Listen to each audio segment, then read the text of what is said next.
ശുഗായിലെ സ്നേഹം നിറഞ്ഞവരെ, സ്ലിഹാകാലം 5-ാം തിങ്കളാഴ്ച കേൾക്കപ്പെടാൻ പോകുന്ന സുവിശേഷ ഭാഗം യോഹന്നാന്റെ സുവിശേഷം 15-ാം അധ്യായം 18 മുതൽ 27 വരെയുള്ള തിരുവചന ഭാഗങ്ങളാണ്.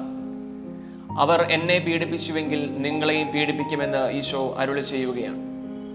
ശരിക്കും പറഞ്ഞാൽ ഇനി ഒരു പകരക്കാരനാകാനുള്ള ഊഴമാണ്. പാടുപീഡകൾ ഏറ്റ് സഹിച്ച് മുറിവുകളുമായിട്ട് സ്വർഗത്തിലേക്ക് കരയേറിപ്പോയ ഈശോയുടെ അടുത്ത പകരക്കാരനാകാനുള്ള വിളിയാണ് ഓരോ മാമോദീസ സ്വീകരിച്ച ക്രൈസ്തവന്റെയും. ഈശോയ്ക്ക് വേണ്ടി നിലകൊള്ളുമ്പോൾ ഈശോ നേടിയതുപോലെ, അവൻ സ്വീകരിച്ചതുപോലെയുള്ള പീഡനങ്ങളും മുറിവുകളും എല്ലാം നമ്മുടെ ജീവിതത്തിലും ഉണ്ടാവും. ഈശോയെ പിന്തുടരുമ്പോൾ സഹനങ്ങൾ ഉണ്ടാവുക എന്നത് സ്വാഭാവികമാണ്.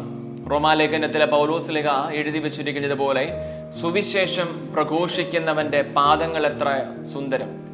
സുവിശേഷം പ്രസംഗിക്കുന്നത് അധരങ്ങൾ കൊണ്ടാണല്ലോ, പിന്നെ പാദങ്ങൾ സുന്ദരമെന്ന് സ്ലേഖ പറയുന്നതിന്റെ കാരണം, പാദം അത് ജീവിതത്തെ സൂചിപ്പിക്കുന്നതാണ്.